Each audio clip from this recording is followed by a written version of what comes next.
అనుదినమన్న శ్రోతలకు మన ప్రభువును రక్షకుడై ఉన్న యేసుక్రీస్తు సరిసాటి లేని మహా గొప్ప పరిశుద్ధమైన నామం నందు శుభములు. నేడు 2025 సంవత్సరం మే మాసము 7వ తారీఖు బుధవారం నాటి ధ్యానాంశము వ్యాధులపై అధికారము.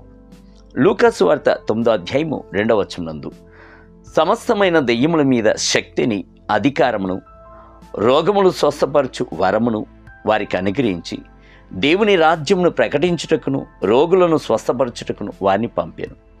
ప్రభు వ్యాధులను స్వస్థపరచు అధికారమును, శక్తిని మీకు అనుగ్రహించున్నాడు. రోగుల మీద చేతులుంచినప్పుడు వారు స్వస్థత నొందుదురు అని క్రీస్తు సెలవిచ్చి ఉన్నాడు. మార్క్స్ వార్త 16వ అధ్యాయం 18వ వచనం. మొదటిగా ప్రభు మీ శరీరమును స్వస్థపరచుచున్నాడు. మీ యొక్క శరీరము ప్రభు వలన సృష్టింపబడెను. మీ యొక్క శరీరం నందు వచ్చుచున్న ప్రతి ఒక్క వ్యాధియును ప్రభు శిలువపై మోసి తీర్చున్నాడు. ఇలా ఉండగా మీ యొక్క శరీరం నందు వ్యాధులు ఏలుబడి చేయుటకు మీరు అనుమతించకూడదు. రెండవదిగా ప్రభు మీ యొక్క ప్రాణమును స్వస్థపరచుచున్నాడు. దావీదు, యెహోవా నీ దృష్టి ఎదుట నేను పాపము చేసి ఉన్నాను, నన్ను కరుణించుము, నా ప్రాణమును స్వస్థపరచుము. 41వ కీర్తన 4వ వచనం. ప్రభు ప్రాణమును స్వస్థపరచుచున్నాడు, నిత్య జీవమును ఇచ్చుచున్నాడు. మూడవదిగా గుండె చెదిరిన వారిని ఆయన బాగు చేయువాడు, వారి గాయమును కట్టువాడు. 147వ కీర్తన 3వ వచనం. మనసు విరిగిన వారిని, నలిగిన ఆత్మతో సొమ్మసిల్లిన వారిని ప్రభు మాత్రమే స్వస్థపరచగలడు. నాలుగవదిగా సాతాను వలన వచ్చుచున్న సకల వ్యాధులను స్వస్థపరచు అధికారమును ఇచ్చుచున్నాడు. బైబిల్ గ్రంథము సెలవిచ్చుచున్నది, దేవుడు నజరేయుడైన యేసును పరిశుద్ధాత్మతోనూ శక్తితోనూ అభిషేకించెను అనున్నది.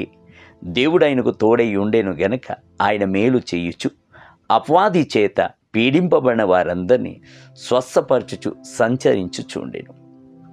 అపోస్తలుల కార్యము 10వ అధ్యాయం 38వ వచనం. అపవాది శక్తులచే పట్టబడిన వారిని విడిపించువాడు. దెయ్యమును వెళ్ళగొట్టుచున్నప్పుడు వ్యాధులు స్వస్థపరచబడుచున్నాయి. ఐదవదిగా ప్రకృతిపరముగా వచ్చుచున్న వ్యాధులను స్వస్థపరచు అధికారమును ఇచ్చుచున్నాడు. ఆరవదిగా దోషములను స్వస్థపరచుచున్నాడు. ఏడవదిగా గొడ్రాలి గర్భమును స్వస్థపరచుచున్నాడు. అందుచేత సంతానము లేని వారికి ప్రార్థించి అధికారముతోనూ శక్తితోనూ ఆజ్ఞాపించుడి, నిశ్చయముగానే ప్రభు అద్భుతమును చేయును. 8వదిగా విశ్వాసఘాతకములను ప్రభు స్వస్థపరచును. వారు విశ్వాసఘాతకులు కాకుండా నేను వారిని గుణపరచుదును. వారి మీదనున్న నా కోపము చల్లారెను, మనస్ఫూర్తిగా వారిని స్నేహితును అని ప్రభు వాగ్దానము చేసి ఉన్నాడు. హోషేయ గ్రంథం 14వ అధ్యాయం 4వ వచనం. ఈ వచనమునందు విశ్వాసఘాతకము అని చెప్పబడుట వెనకబడిపోవు సంగతిని సూచించుచున్నది. ప్రభును విడిచి దూరముగా వెళ్ళి శరీరమునందును ప్రాణమునందును చెడ్డ కార్యమును చేయుటయే ఇది సూచించుచున్నది. దేవుని బిడ్డలారా, ప్రభు తన యొక్క స్వస్థపరచు శక్తిని, అధికారం మీకు ఇచ్చుటకు సంకల్పించుచున్నాడు. విశ్వాసముతో దానిని పొందుకొనుడి. నేటి ధ్యానమునకై నేను చేయు క్రియలు నా యందు విశ్వాసముంచు వాడును చేయును, వాటికంటే మరి గొప్పవియు అతడు చేయును. యోహాను సువార్త 14వ అధ్యాయము 12వ వచనం. నేటి వేద పట్టణము ఉదయం 2వ రాజుల గ్రంథము 1, 2 మరియు 3 అధ్యాయములు. సాయంత్రం లూకాసు వార్త 24వ అధ్యాయం 1 మొదలుకొని 35 వచనములు. ప్రభువు మిమ్ములను దీవించునుగాక. ఆమేన్.